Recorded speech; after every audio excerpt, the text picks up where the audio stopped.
Hi నాన్నలు, అందరు బాగున్నారా? మనం అందరం బాగుండాలని భగవంతుని కోరుకుంటున్నా బిడ్డ. రొయ్యలు పాలకూర ఉండేది చూపిస్తున్నా బిడ్డ. ఎండు రొయ్యలు పాలకూర కుంపటి వెలిగించుకొని చెట్టు పెట్టి నూనె పోసేసిన. ఇప్పుడు ఎండు రొయ్యలు క్లీన్ చేసి పెట్టుకున్న, కడిగి పాలకూర క్లీన్ చేసి పెట్టుకున్న, ఉప్పు, పసుపు, పచ్చిమిరపకాయలు, ఉల్లిగడ్డలు, నూనె పోసి పెట్టుకున్న బిడ్డ. ఇవి కావాలా. నూనె కాగింది, అందులో ఎండు రొయ్యలు వేసి మంచిగా ఫ్రై చేసుకోవాలి బిడ్డ. కమ్మగా వాసన వచ్చేదాకా ఫ్రై చేసుకోవాలి. ఇవన్నీ మా అమ్మమ్మలు చేసేటివే బిడ్డ. వాళ్ళు ముచ్చట్లు, వదిన మరదన్ల సరదా ముచ్చట్లు అవన్నీ మాట్లాడుకుంటూ చేద్దరు. ఈ వాసన నేను భరించుకుంటే ఆ ముచ్చట్లు వింటుంటాం బిడ్డ. మేమందరం పిల్లలము. నేను తినను, నాకు ఈ వాసన పడకపోతుండే, కానీ వాళ్ళ ముచ్చట్ల కోసమే వింటుంటాం బిడ్డ. అన్న ఇక మంచిగా కమ్మ వాసన వచ్చేదాకా ఫ్రై చేసుకొని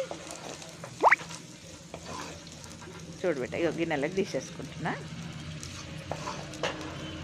అందరు కూర్చొని ముచ్చట్టు పెట్టుకుంటూ వండుతారు. ఇక అదే నూనెలో నాన్న ఉల్లిగడ్డలు వేసేసి అలా పచ్చిమిరపకాయలు వేసుకోవాలా, కలుపుకోవాలి బిడ్డ.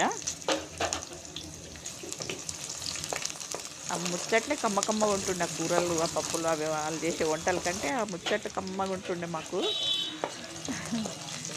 అంతే అనిపిస్తుండే బెట్ట. మాకు అందరికీ ఆడపిల్లలమంతా అమ్మమ్మల చుట్టే కూర్చుందాము. ఇక బెట్ట ఇంట్లో ఇప్పుడు పాలకూర వేసేసుకోవాలి నాన్న.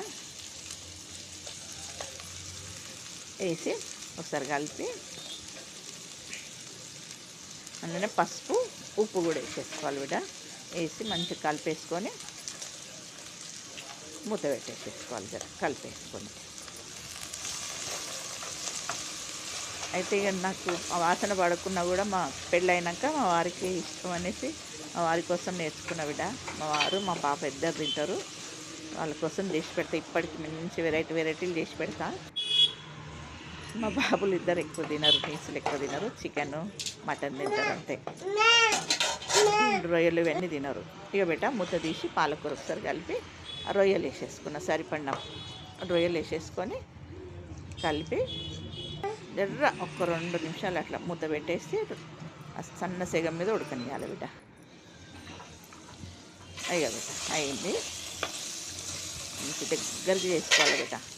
ఇది చపాతీల్లోకి, అన్నంలోకి చాలా బాగుంటుందంట. మీరు కూడా చేసి రుచి ఎట్లుందో నాకు చెప్పాలి బిడ్డ. డిష్ అవుట్ చేసుకున్నా.